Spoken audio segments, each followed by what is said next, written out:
और दोस्तों एक मेरे जो कस्टमर वगैरह रहते हैं तो उनका मैं क्या काम करता हूँ आपको बताता हूँ कि बहुत सारा ऐसा चीज़ होता है कि कस्टमर को जो जो लोग मिलते गए वो पॉलिसी लेता गया, जो एजेंट मिला उससे लिया, जो नया एजेंट मिला उससे लिया, ये एजेंट मिला उससे लिया, वो एजेंट मिला उससे लिया, ऐसा करके कंटिन्यू वो पॉलिसी लेते ही जाता है।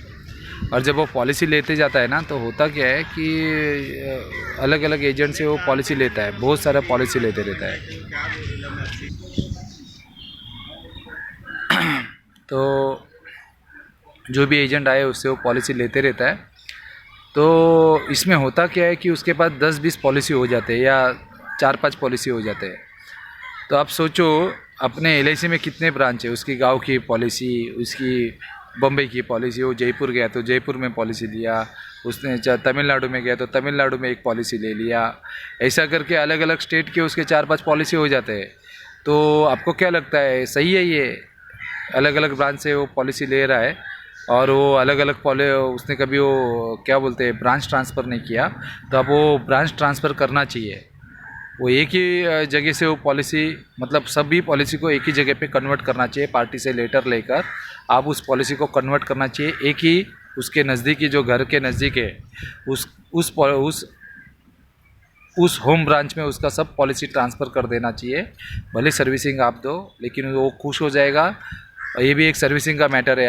कस्टमर एजेंट लोग बहुत बोलते हैं क्या है ये सर्विसिंग है, तो ये सर्विसिंग का ही पार्ट है। चेंज ऑफ ब्रांच, एक है विटी में, एक है मलाड में, एक है बोरोली में, एक है गोरेगांव ईस्ट में, सब ऐसे ऐसे अलग अलग। तो क्या कभी कुछ लोन वगैरह लेने का तो 10 ब्रांच में थोड़ी जाएंगे हम।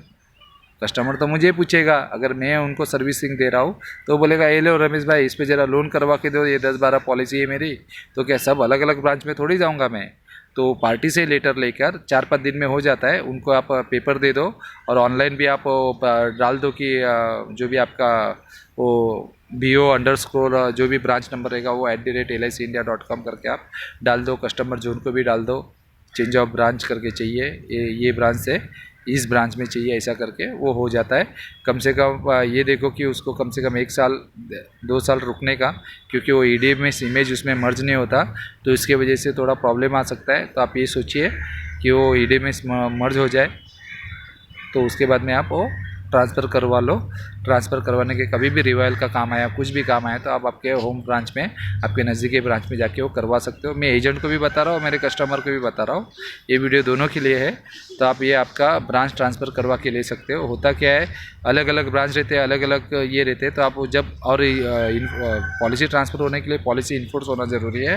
तो ये ध्यान रखिएगा कि पॉलिसी ट्रांसफ़र होने के लिए इन्फोर्स पॉलिसी रखिए। तो ऐसा करके आप उस सब पॉलिसी को एक साथ करके एक ही जगह पे ब्रांच में रख कर वहाँ से आप उसको सर्विसिंग दे सकते हो। ये बहुत ही अच्छा बात है। मैं भी बहुत सालों के बाद वो सीखा हूँ और बहुत ही अच्छा ये आता है कि कभी उसको फर्दर लोन चाहिए, मतलब एक बार उसने टॉपअप लोन बोलते हैं, वो भी उसे मिल सकता है उसी ब्रांच से, ना कि आपको फिर विटी जाने का है या बांद्रा जाने का है या आपको अंधेरी जाने का है। एक ही ब्रांच में सब काम हो जाता है। सब भी पॉलिसी को आप एक ही पॉलिसी इसमें ब्रांच में आप ट्रांसफ़र कर सकते हैं। तो इसके बारे में आप सोचिए और मेरा वीडियो अच्छा लगे तो शेयर कीजिए, लाइक कीजिए, सब्सक्राइब कीजिए। सब्सक्राइब बहुत लोग नहीं कर रहे, खाली वीडियो देखते हैं, वो हमें यहाँ पे पता चल जाता है नॉट सब्सक्राइब व्यूअर्स।